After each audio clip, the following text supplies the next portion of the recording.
Okay, numeric functions, we are going to exactly run the number of, maximum types of functions which we can use. So let's go with count first. So I've already explained you what is a count. Like if you want to find out a count, no, number of records in a particular table, then you can go for count. So this is the syntax. Like I have taken the examples of countries because we can't use it dual table because it is a dummy table. We cannot get the exact count or we cannot play with the data. So what we have done here is we have taken or utilized the existing sample database, tables and values data. Okay, so let's go for the table and see what are the sample database tables are: countries, departments, employees, job history, jobs, locations, and regions. These are the list of sample data which are present in the Oracle database. Now we are going to use it to understand the functionality of numeric functions. Okay, select count of country ID from countries. So countries is a table and I'm counting given by a column. Okay, so in this table, in this particular column, how many records are there? It is all same, even for if you're giving one column value also, whatever the number of values you get, you are going to see here. So under that particular column, run it. 25. Let's go back and check the cross verify that in the table. I'm opening the table and clicking on the data tab. See 25 records. 25 records. That's why we have got count. Result is 25 here. Okay. The next one is max function. What do you mean by max? The maximum, right? So select max of salary as highest salary from employees. So from this statement, what we are trying to understand is we are taking the data from employees table. We are referencing the employees table and we are trying to get the maximum salary inside that particular table. And I want to display it. Say, for example, here what it has been displayed is country count of country ID. I don't want this, this is not professional. This doesn't look good. So I want to give a name for that particular column. Result, whatever result I'm getting, I want to give a name. How do I do that? By doing this, select max of salary as, inside the double quotes, I'm giving whatever column name I want to see in the output result from that particular table. So let's see, run this. The highest salary. The column name is highest salary. What is the highest salary? 24,000. So go back and open the employees table. Yeah, I'm going to click on this particular column. Okay, so it is going to descending order or ascending order. So now it is in ascending order. Okay, the smallest salary 2100 is displayed. I am going to click on it again. So now it is in descending order. So the highest salary is 24,000. Okay. So we have got 24,000. That is the highest salary, max salary. The next one is row num. As we have already seen, we are going to get the list of records having employee ID greater than 115. See the where condition what we have given is employee ID greater than 115. And we are going to give a row num. So select row num, comma, employees dot star from employees. So what do you mean by employees dot star? We are going to see now. Okay, so what have I done? Employees dot star in the select. So star means you're going to display everything. Since you're using the function row num here, right?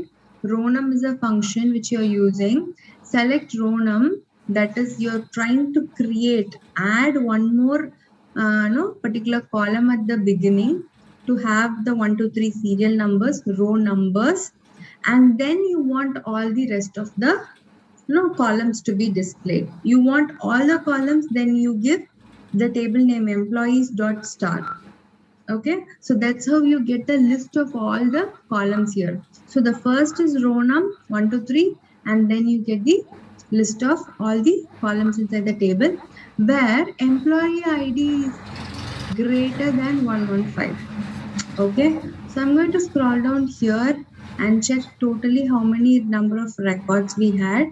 91, right? Greater than 115, 91. So for a reference, let's go to employees. Greater than, okay, now I'm going to remove this filter. I'm going to, yeah, I have ascended according to the ascending order of employee ID I've given. So what is the total number of, this thing? Okay, 107 records are there. Okay, in out of 107 records, we are going to count after 115.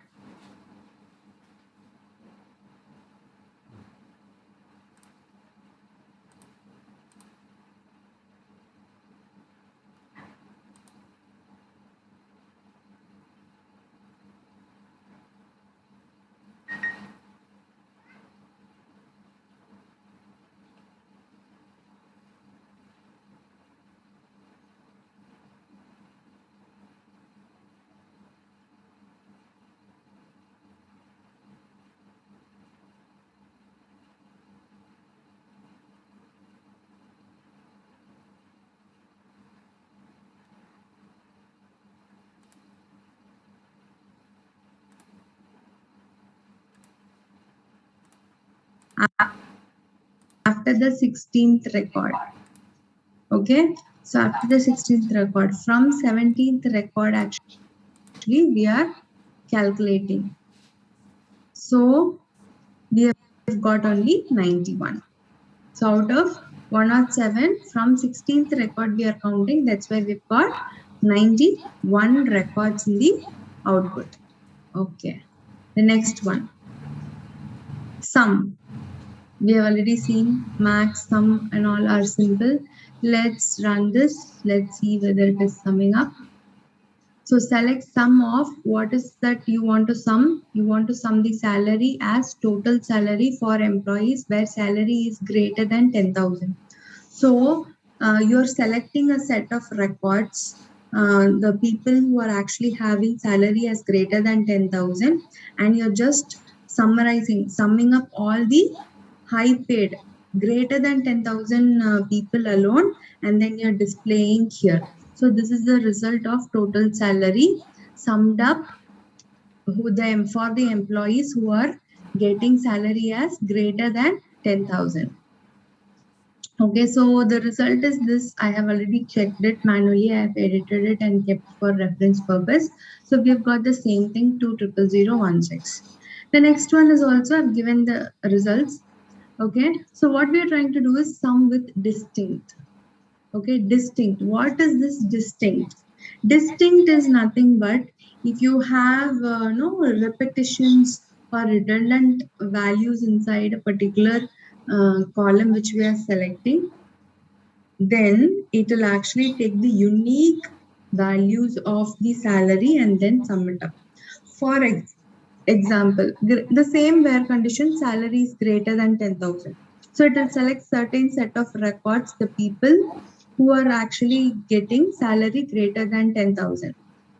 Okay, say for example, in the 10 records, okay, in the 10 records, 2 of them are having the same salary, like 12,000 and 12,000. Okay, in the previous select query, what it will do, it will just sum, it will just check whether the salary is greater than 10,000. Yes, you're selected. Whatever the 10 records which has been selected, it will sum up and give the result. Now using the distinct, select sum of distinct salary as total salary from employees where it is greater than 10,000.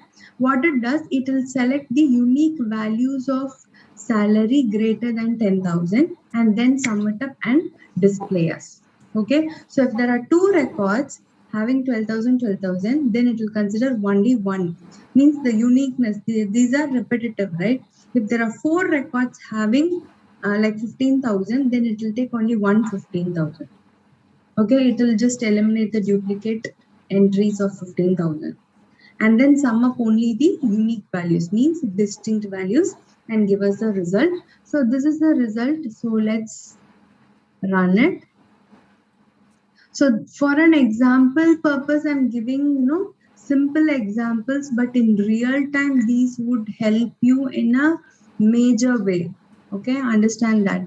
So how do you truncate it again? Okay, I've given select TRUNC of 125.815. Okay, now I'm going to truncate it. Let's see what the truncate functionality does. It is giving only the whole number. Okay, it is eliminating the decimal number and it is giving only the whole number. Okay, now I'm going to give comma 0. Let's see what it does. Nothing. Again, whole number. Let me give comma 1. See, 125.8. So it is considering one decimal after the decimal point. Okay, so what it does is comma represents the decimal value in that particular string. After comma, one digit you want or how many digits of decimal value you want in the output. If you don't want anything, then just eliminate. You don't give any value or give 0. Make sure that I don't want any decimal points. I want it a whole number. So 125 will be given as a result. What if, okay, so we have given 1, right? So it has given 125.8. Let's give 3. Let's see the entire number comes 125.815. Yeah, we got that. All the 3 decimal points after the decimal we have got. Okay.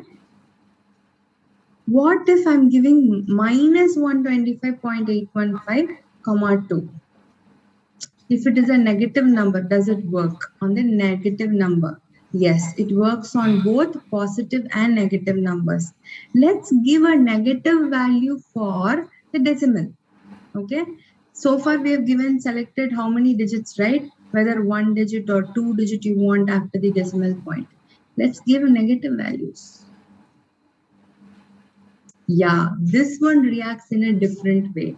So instead of 125.8, what it has done is, if you're giving 1, then it is taking the units place. Okay. If you're giving minus 2, then it will take the tens place. So units place is 125, units place is 5. So it will not consider, it will convert into 120. So the tens place now minus 2. So tens place. Now it is supposed to give only 100 because 20 will not be considered. I want, you want to eliminate the tens place also. So the 2 digits are not to be considered. The 3 digit, only 100 should be the answer. Let's see. Yes, we have got. What if you give minus 3? The entire number itself is 125. If you are eliminating the hundreds also, then nothing will be there. So we are supposed to get 0. Let's check whether that happens or not. 0.